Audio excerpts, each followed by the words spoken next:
Darkness swallowed me as soon as I descended the worn stone steps. The damp, heavy air of the Paris catacombs filled my lungs, bringing with it the scent of mold and decay. Pierre Dubois, a 25-year-old history student, had finally gained access to this forbidden underground labyrinth for my master's thesis research. Little did I know that this academic expedition would turn into the most terrifying nightmare of my life. As my eyes adjusted to the dimness, the walls of bones began to take shape around me. Stacked skulls stared at me with empty eye sockets, their eternal grins seeming to mock my intrusive presence. I swallowed hard, reminding myself that they were just ancient remains, incapable of harming me. But a cold sensation on the back of my neck told me I wasn't alone down there. I walked slowly through the narrow tunnels, my flashlight casting dancing shadows on the bony walls. The silence was oppressive, broken only by the echo of my footsteps and the occasional drip of water. I had a detailed map and knew exactly where I wanted to go, a rarely visited chamber rumored to contain ancient inscriptions. As I ventured deeper into the labyrinth, I began to notice strange things. Now and then, I swore I saw movement out of the corner of my eye, a skull turning slightly or a skeletal hand twitching. But when I looked directly, everything was still. It must be just my imagination, I thought nervously. After what seemed like hours of wandering through the winding tunnels, I finally reached the chamber I was searching for. It was a circular space, larger than the others, with pillars of bones supporting the low ceiling. In the center was a stone altar covered in carved symbols. My heart raced with excitement as I approached to examine the inscriptions. I ran my fingers over the ancient carvings, trying to decipher their meaning. They seemed to be a mix of Latin and some older language I didn't recognize. As I read the words aloud, attempting to pronounce them correctly, I felt the air around me grow denser and colder.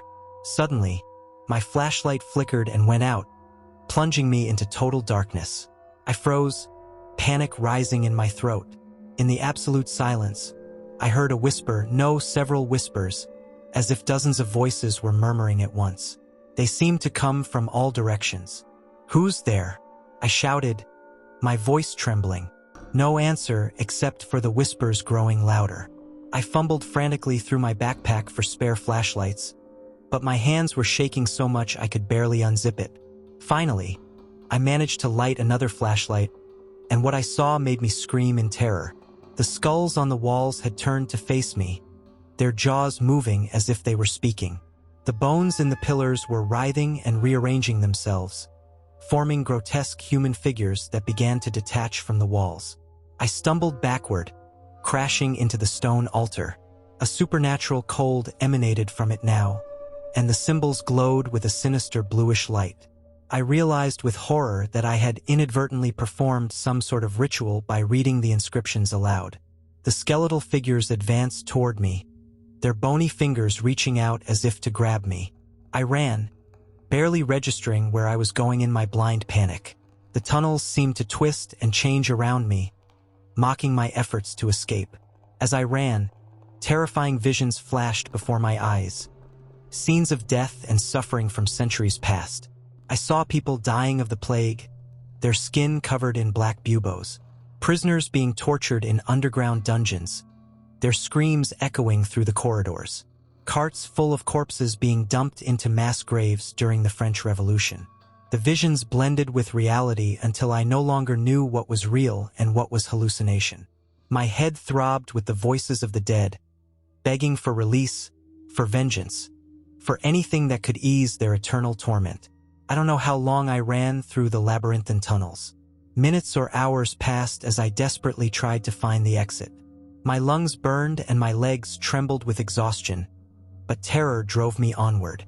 At some point, I stumbled and fell, hitting my head against the stone wall.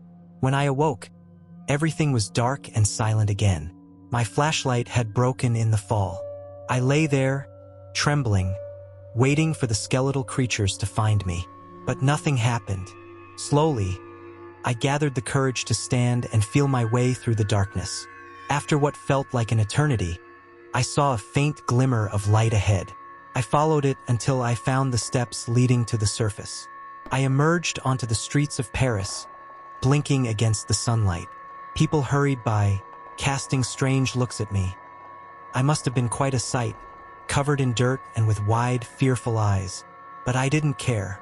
I was alive and had escaped that subterranean nightmare, or so I thought. In the days that followed, I tried to convince myself that it had all been a hallucination brought on by stale air and stress. I resumed my normal life, focusing on finishing my thesis. But at night, the nightmares came. I saw myself back in that circular chamber, the dead rising around me. Sometimes I was being chased through the endless tunnels. Other times I was the one doing the chasing, my body an animated skeleton thirsting for revenge against the living. I woke up screaming, drenched in cold sweat, and it wasn't just the dreams. Strange things began to happen around me. Objects moved on their own when I wasn't looking. Shadows danced on the walls with no apparent source. The smell of decay followed me, no matter how much I washed. My friends and colleagues started avoiding me. They said I looked ill, that my eyes had a strange gleam. Some swore they saw me in places I couldn't have been, wandering the cemetery at night or standing motionless for hours in front of old churches. Desperate for answers, I returned to the catacombs. This time, I found the entrance easily, as if the labyrinth was calling me back. I descended the steps with a mix of fear and resignation. The path to the circular chamber seemed shorter now. The whispers began as soon as I entered, but this time I didn't flee. I approached the altar, feeling the supernatural cold emanate from it. "What do you want from me?" I shouted at the walls of bones.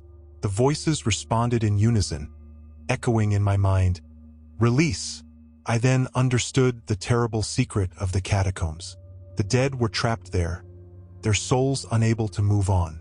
And now I was connected to them, a link between the worlds of the living and the dead. I realized I had a choice to make. I could try to fight this, spending the rest of my life tormented by spirits.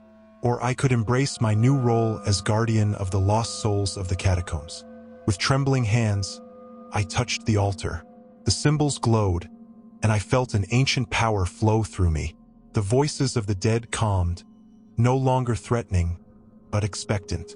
I left the catacombs that night a changed man. By day, I continue my normal life. I finished my thesis. I teach at the university. But at night, I return to the underground world. I wander the tunnels, speaking with the dead, listening to their stories, helping them find peace. Sometimes, I guide lost souls back into the labyrinth, where they can rest among their peers. It's a heavy burden, but also an honor.